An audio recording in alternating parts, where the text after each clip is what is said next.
Assalamualaikum warahmatullahi wabarakatuh. Saya Gali Alfarisi, mahasiswa program studi Sistem Informasi NIM 0500363333. Baiklah, di sini saya akan memaparkan tugas 3 dari mata kuliah pemrograman berbasis web. Di mana di sini diminta untuk melakukan instalasi XAMPP dan SAM. Lalu selanjutnya membuat database dengan nama database pendidikan dan nama tabelnya adalah mahasiswa. Selanjutnya dari tabel tersebut dibuatlah struktur tabelnya apa saja, kolom-kolom per tabel, dan juga memasukkan minimal 5 data. Baik. Karena sebelumnya saya sudah melakukan instalasi XAMPP di mana kita melakukan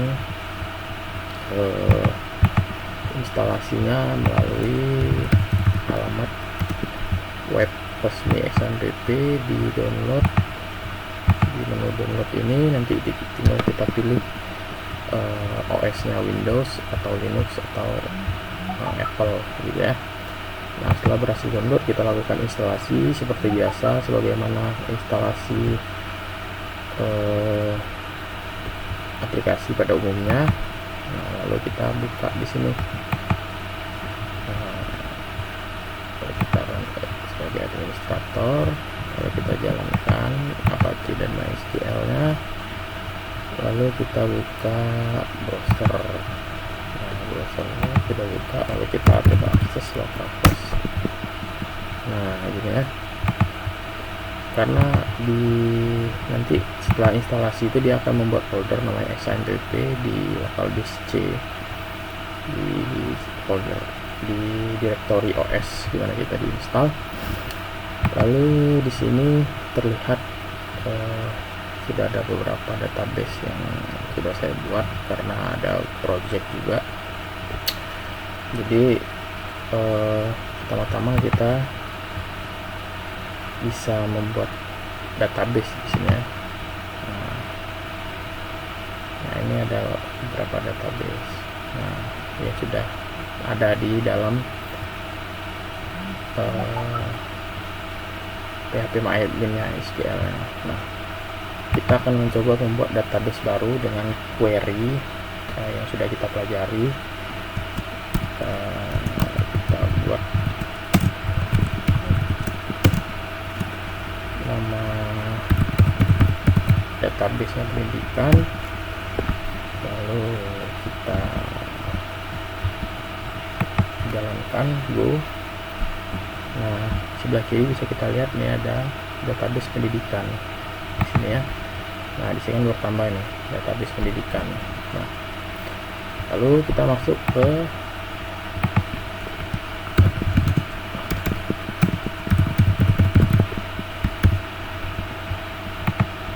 gunakan ini. Nah, kita sudah masuk di database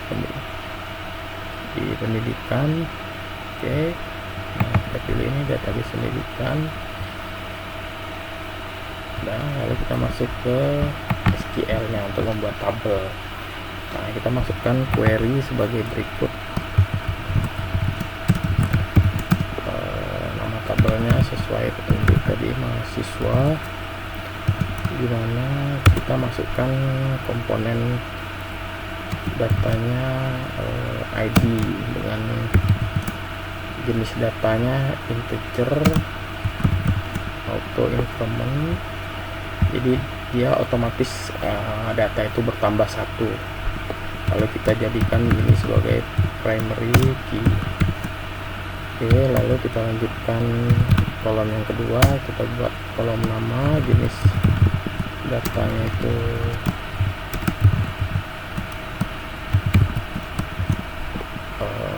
varchar sampai dengan 100 karakter. Terus not null ini artinya data tersebut tidak boleh kosong. Nah, lalu selanjutnya kolom name, jenis datanya varchar, maksimal karakternya adalah 20 dan tidak boleh kosong juga. Terus jurusan, jenis datanya varchar juga dengan maksimal 50 paper, tidak boleh kosong juga. Terus email, jenis sampai dengan 100, tanggal lahir. Nah, kita ini beberapa data yang kita ini ya, kita inisiasi kolom-kolom yang akan kita buat, lalu kita lakukan jalankan. Oke, nah MySQL itu oke. Nah di sini di dalam database pendidikan juga ada tabel mahasiswa. Nah kita lihat di sini. Nah ini udah ada tabel mahasiswa. Nah sekarang kita klik tabel mahasiswa ini.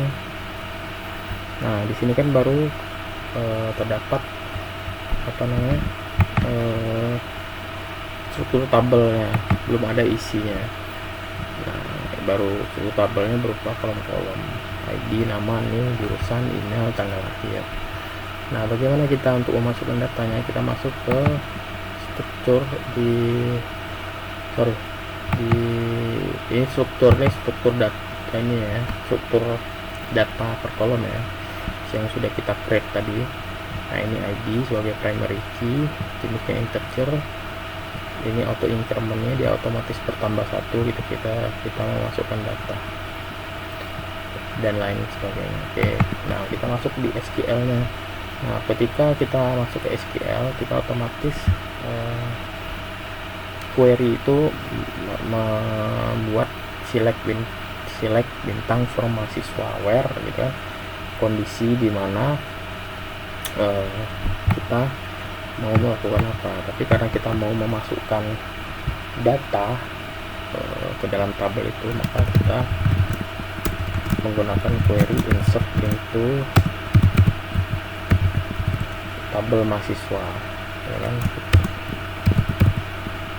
Nah, tabelnya apa aja?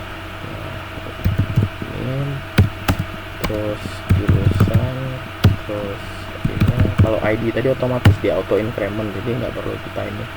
Jadi ketika data itu terisi, dia otomatis menjadi ID-nya 1 gitu. Nah, oke. Values, nah, nilai apa?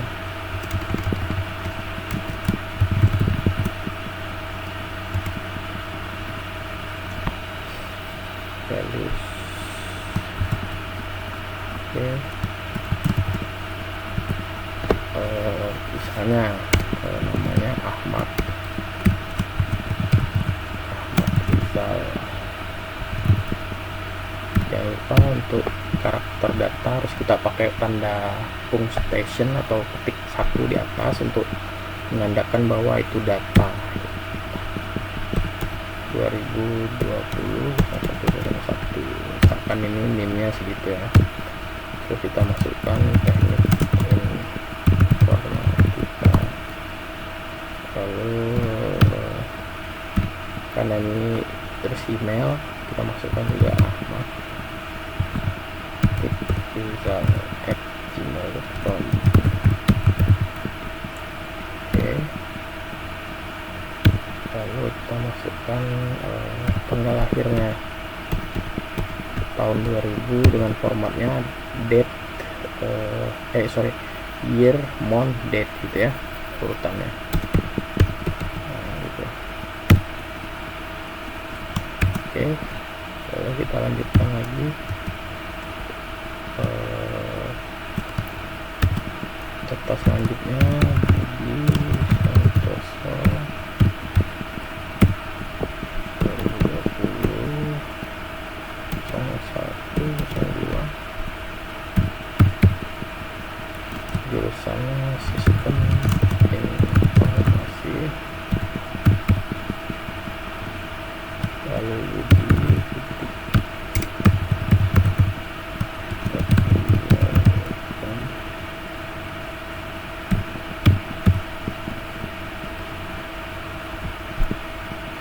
tahun lahirnya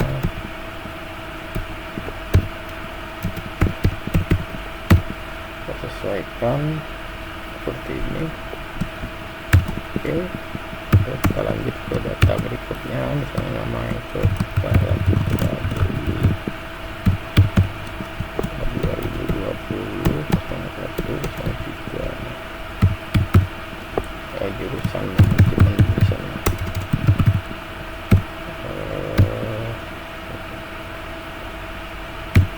Email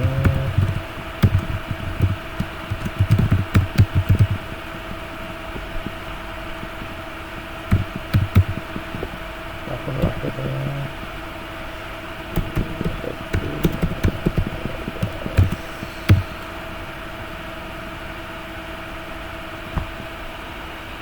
ya. Lalu data selanjutnya nama ya.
Oke, nah ini udah kita isi, copy dulu. Nah, kita coba jalankan.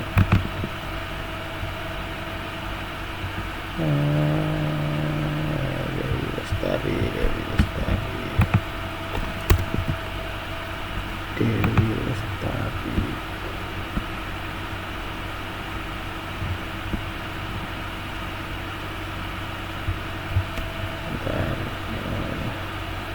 Line 4.